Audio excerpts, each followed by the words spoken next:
পানির দাম 10% বাড়ালো ঢাকা ওয়াসা। এবছরের 1 জুলাই থেকে পানির দাম 10% বৃদ্ধির সিদ্ধান্ত নিয়েছে ঢাকা পানি সরবরাহ ও পয়ঃনিষ্কাশন কর্তৃপক্ষ ওয়াসা। বুধবার জারি করা এক প্রজ্ঞাপনে বলা হয়, ওয়াসা আইন 1996 এর 22 ধারা অনুযায়ী মূল্যস্ফীতির সমন্বয় করা হয়েছে। এর মধ্য দিয়ে আবাসিক গ্রাহকদের জন্য প্রতি 1000 লিটার পানির দাম 16 টাকা 70 পয়সা নির্ধারণ করা হয়েছে, যা আগে ছিল 15 টাকা 18 পয়সা। অন্যদিকে বাণিজ্যিক গ্রাহকদের জন্য এই পরিমাণ পানির নতুন দাম নির্ধারণ করা হয়েছে 46 টাকা 20 পয়সা, যা আগে ছিল 42 টাকা। 2022 সালের জুলাইয়ে পানির দাম 5% বাড়িয়েছিল ঢাকা ওয়াসা 1 সেপ্টেম্বর থেকে, যা কার্যকর হয়েছিল।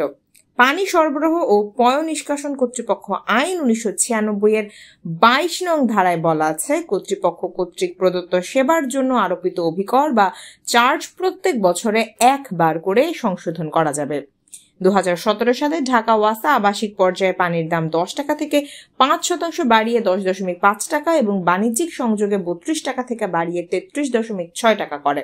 এরপরে 2018-2019 সালে প্রতি বছর 5% হারে বৃদ্ধি করা হয় পানি ও পয়ঃসেবার বিল।